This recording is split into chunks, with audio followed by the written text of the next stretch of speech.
Plus de 10 000 personnes sont tuées chaque année dans des fusillades de masse aux États-Unis.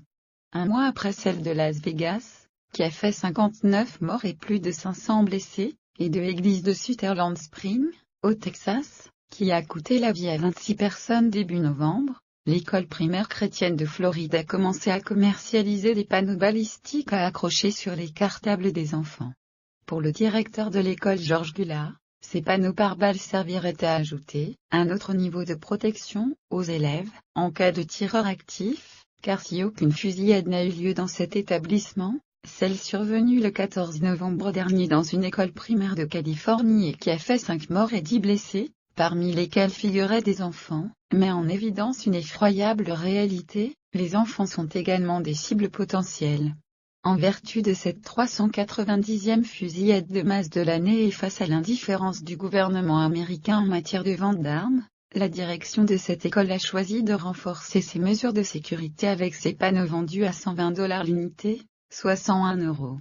De leur côté, les enseignants sont formés pour apprendre aux élèves à utiliser leur sac à dos comme bouclier, explique le directeur à CNN. Plus de 13 000 morts en 2017. Selon le site gunviolencearchive.org, 52 000 drames en lien avec des armes à feu se sont produits depuis le début de l'année 2017 aux États-Unis, causant la mort de plus de 13 000 personnes et en blessant plus de 27 000 autres.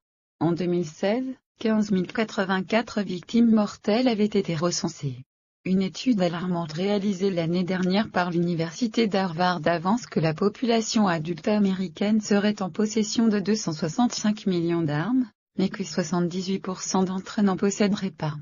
Le constat est simple, environ 132,5 millions de personnes adultes posséderaient donc en moyenne plus de 17 armes chacune. La situation est telle qu'une industrie du pare-balles a émergé depuis peu aux États-Unis. Il est désormais possible d'acheter des cahiers, des mallettes d'ordinateurs, des meubles et même des vêtements pare-balles. À chaque État sa législation. Chaque fusillade ravive le débat sur les lois encadrant le port d'armes outre-Atlantique. Mais le sujet est complexe. Car si des textes encadrent la vente, la possession et le port à l'échelle fédérale, la situation varie ensuite d'un État à l'autre.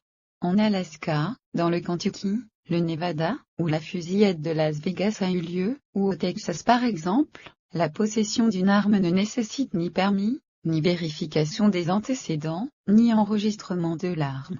Une infographie réalisée en octobre dernier par Le Figaro avance que les États dans lesquels le contrôle est le plus strict sont ceux qui enregistrent le moins d'incidents.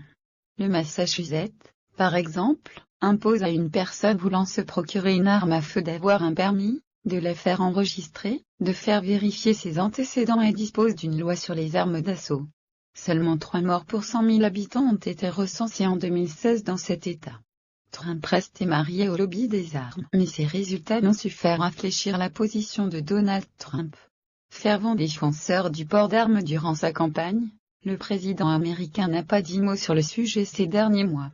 Selon la porte-parole de la Maison-Blanche, Sarah Sanders, un tel débat serait même prématuré. Une inévitable question se pose alors: comment le président d'un pays comme les États-Unis, où sont massacrées chaque année des dizaines de milliers de personnes, dont des enfants, peut-il fermer les yeux sur un problème aussi grave? Réponse: Donald Trump, qui s'est toujours dit opposé au contrôle des armes, avait cependant soutenu l'interdiction de la vente de fusils d'assaut, ainsi qu'un léger allongement du délai d'attente pour acheter une arme, mais en avril 2015, alors que sa candidature aux primaires républicaines n'était pas encore officielle, le milliardaire avait reçu le soutien de la National Rifle Association, NRA, puissant lobby des porteurs d'armes, qui avait signé un chèque de $30 millions pour financer sa campagne.